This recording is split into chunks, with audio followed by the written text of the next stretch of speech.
disrupting us at this time of year. Travel is disrupting us. But other things are disrupting us as well, because it causes us to think about what we really value in life. Do we value peace? And if we do, why don't we make it happen? Do we value caring for one another? And if we do, why don't we care more? Christmas is a very disruptive feast. It makes us ponder things in our hearts, like Mary, who when she heard everything the shepherds had to say, and when she heard about the angels and she saw what was going on, she pondered all these things in her heart. We have to follow her example. Everything that's happening to us right now in this world, on this moment, on this night, everything from the war in Afghanistan to the weather to the leak in the parish hall, we need to ponder. We need to ask ourselves, what does it mean? What is it saying to us? How are we going to deal with it? And how are we going to deal with it in light of the message of one who came to us as a little child? What cycles of ours does God want us to break? And what cycles of our life does God want to break into? What cycles of our living does God want us to break out of? So that we bring to birth whatever it is that God wants, not what we produce. That's the real challenge of Christmas. That's why Christmas is disruptive. Because it breaks in upon us. Oh, that you would tear the heavens and come among us so that you can disrupt us. Break upon us like the morning light. This is a disruptive kind of message. But still, the words of the angels resound. The gospel isn't the gospel if it's not shared with the world. And joy is not joy unless it is shared with the world. And that's what we need to understand from this feast. That all this stuff this disrupts us. All the things that we ponder about this season. All the things that we discover are true joy for us. We must share with the world. Because it's only in the sharing of what we discover as Christians to be joy that the world will change.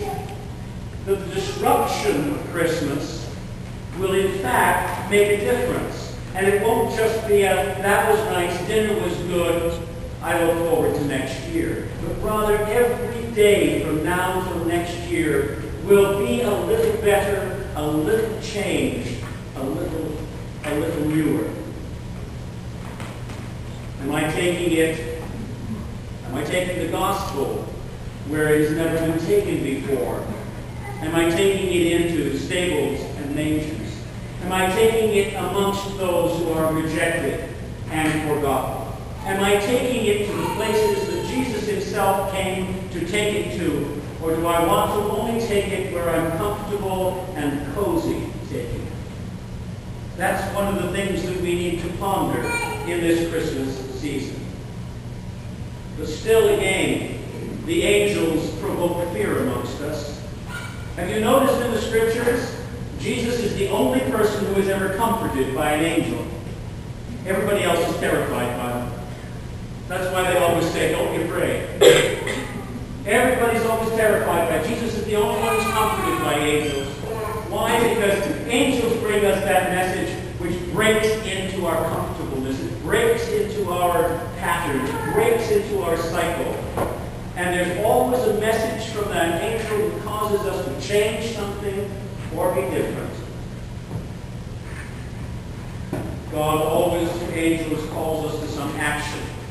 And when angels show up, we know we've got to do something. Well, angels showed up to shepherds. And they said, guess what? The impossible has happened. Go and believe it. I'm even going to send you over to see that it's happened. Interestingly enough, those shepherds have no idea what had happened. They get there, they find, husband, wife, and kid. But they believed the angel. They believed that this was some miraculous special birth. often when Christ breaks in upon us do we believe the impossible? When the message of Christmas, which talks about peace and joy and love, breaks into our life, how often do we believe that we can end war? How often do we believe that we can end poverty? Or do we keep putting it off another 5 or 25 years? How often do we believe that we can end child poverty? Or do we put it off to the beginning of the next millennia instead of the last? How often do we believe we can do the impossible? The angels frighten us, and we pull back. We pull back from changing the world. We pull back from feeding the hungry. We pull back from healing the sick. We pull back from raising the dead. We pull back from all the things that are impossible. And they never happen. We need to begin to understand the true message of the shepherds. For the shepherds, when they heard that something impossible had happened, were sent to see it, and they went. And then they went and told everybody what they had heard and seen. They shared that joy and that good news. They were never the same. Can you imagine them going home to their wives and their families and saying, guess what I saw tonight? I saw a virgin birth. It was God. Angels came. Yeah, all right, Ryan, put another mushroom in the stew. I'm sure that was a challenging thing, but they shared it. How often are we afraid to share the wondrous joy that happens to us, the peace that comes to us, the hope that comes to us, because we're afraid of the reaction we may get from other people? In moments of our own deeper truth, we could also find ourselves facing our own raw humanity, facing our own poverty, stripped of our shining garments and clad in just the basics. Christmas asks us to see us that way. It doesn't ask us to see ourselves as successful people. It doesn't ask us to see ourselves as smart. It doesn't ask us to see ourselves as rich. It asks us to see ourselves as mangers. It asks us to see our lives like stables. Simple, pure, humble, so that God can be the one that shines in the midst of it. It asks us to see the raw humanity of who we are and all that stuff that we fake it over with. That's what Christmas does. It challenges us. It's a feast of discomfort and disruption. And I want to leave you with that thought because I'd like you to ponder it in your hearts.